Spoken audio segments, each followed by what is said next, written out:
Welcome to this custom deep dive. Today we're looking at a very specific piece of professional AV equipment from HDTVSupply.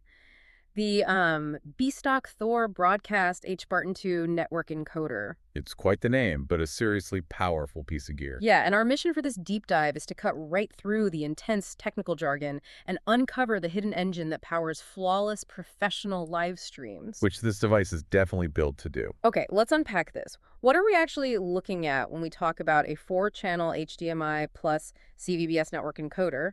Well, the name alone tells us a lot about its versatility. You've got your 4 HDMI inputs for modern digital feeds, but the inclusion of CVBS is what makes it a true bridge device. So it handles the older analog stuff too. Exactly. It handles legacy analog composite video alongside the digital, which is just huge for environments transitioning their older gear. Yeah. Basically, this 1RU chassis acts as a dedicated digital translator. Meaning it takes those heavy raw video feeds. From up to 4 cameras simultaneously, yeah. And it compresses them using H.264 video encoding so they can stream efficiently over local networks or the internet. Without crashing the whole system. Right. Doing it at the hardware level offloads all that processing strain from your network. But looking at the product page, what's unusual isn't just the silicon inside, it's how they're packaging it. The B-stock pricing is pretty wild. Yeah, a brand new unit carries an MSRP of $1,995. But this open box B-stock unit is heavily discounted down to $1,695.75. And what's fascinating to me is the brilliant marketing inclusion there. They paired the encoder with a free Maximus Light 4K camera. Oh, right. Normally worth $189. Exactly. So they aren't just selling you a discounted piece of networking gear. They're bundling a turnkey solution. Right. It transforms this complex hardware into a ready-to-use plug-and-play package. And once it's plugged in, it's basically acting like a high-speed traffic cop for your video. Just routing the flow right where it needs to go.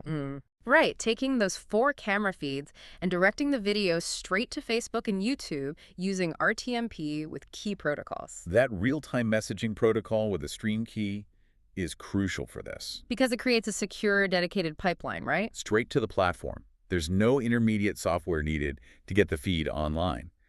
And if we connect this to the bigger picture, the true magic of this box is how it manages the bandwidth of that pipeline. Getting it down to remarkably low bitrates. Yeah, specifically holding steady between 2 and 14 megabits per second.